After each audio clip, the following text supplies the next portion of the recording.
For our first exercise, we are going to be journaling about our current mood, and this can be small day-to-day reflections. I feel like a lot of times we just kind of go throughout our day without actually asking ourselves, how am I feeling? And this is the time to write it down. Even if you don't necessarily feel a particular way, you can write that down in your journal. I have a couple different questions or prompts that might help you guys out when you're journaling. You can even write down those actual questions and answer them in your journal. The first is obviously, how do you feel today? And then the second one is, what is something you did today that made you feel accomplished, a small accomplishment, something that made you feel happy, and then also something that you've been enjoying recently, whether it be a particular feeling, a TV show, a song, a movie. You can use those journaling prompts when you're creating your spread, or feel free to answer other questions or just write out your thoughts as well. As you can see, I have my two kind of main sections here, and then now I'm going to fill it in with my body text, which is me journaling and writing my thoughts. And as you're going along, if you want to throw in any washi tapes or stamps or more photos, feel free to do that. I always find journaling, especially when it's about my current mood or how I'm feeling, very meditative and therapeutic, just because it's something that I can turn off my brain for and just think and write down exactly what is going on. It's also satisfying to see where things end up on your journal spread, especially when you don't have a specific idea in mind for the spread. Like, I didn't know that it would turn out this way, but I'm actually really enjoying where it's heading, and I like the color palette we have going on, but I didn't think that this was where I was gonna go from the beginning. I don't think everything you put into your journal spread needs to have a specific purpose or needs to be functional. As you can see, I have many things in here that is not necessarily functional, like I don't need to have doodles or I don't need to have washi tapes, but it made me happy, and in the moment it felt like I wanted to do that, so I was kind of following along with my thought process and my creative process in that way, and it was therapeutic for me.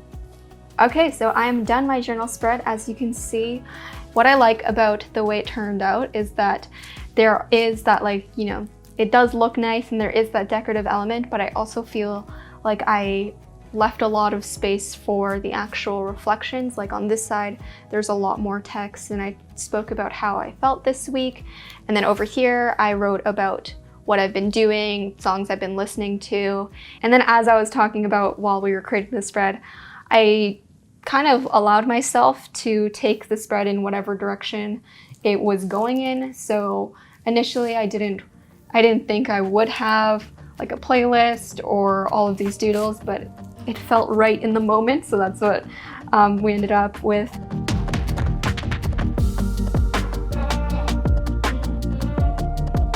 For this exercise, we're going to focus on our fears. You can illustrate your phobias, your concern for the world, your fear for the future.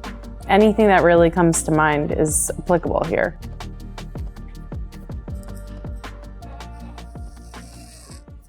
My fear is being misunderstood.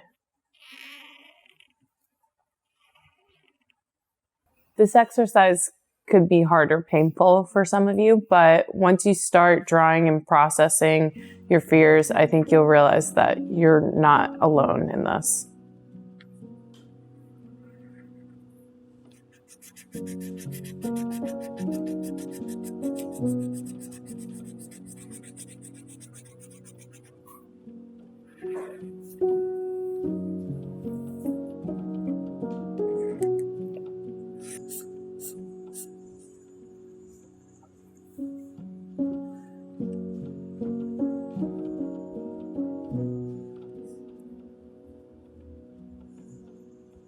I think what is scary about being misunderstood is that you're not controlling the narrative. You're not controlling how people see you.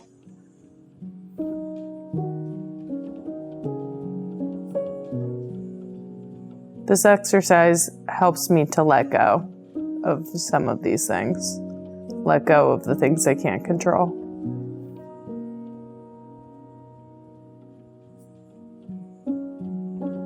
I think that if you are stuck If you don't know where to start or you don't know how vulnerable you want to be at first, just start with something light. It can be your fear of cats. And then over time, you might decide that you want to dig a bit deeper or become a little more conceptual with it all.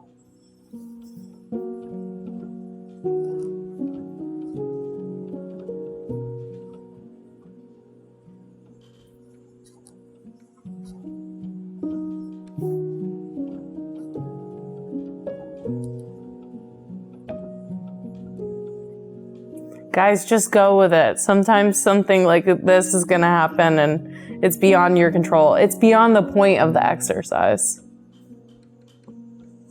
So I'm gonna embrace it.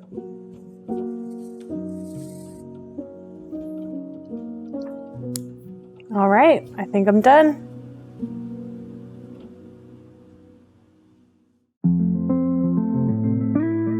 I'm just gonna try and think of what I've been curious about lately, if I have any questions rattling around. One that I've had for a while is like, what's the deal with castles? Like, how did castles start? And I'm also would be interested in drawing a castle. And so, you know, that makes this one very attractive.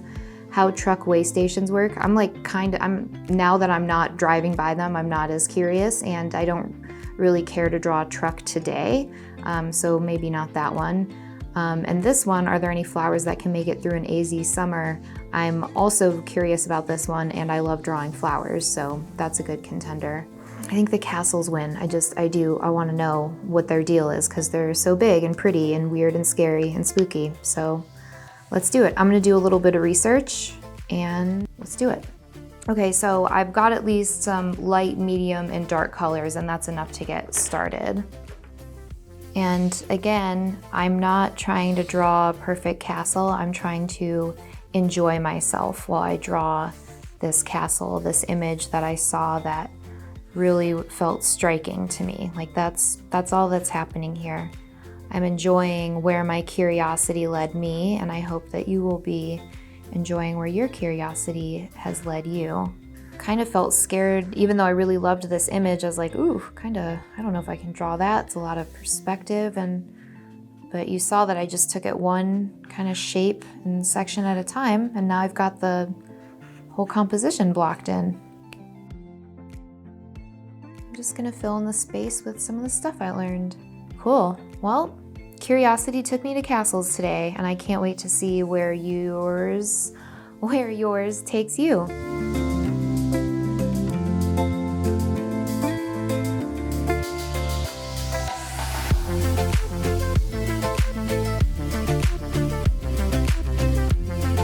Thanks for watching.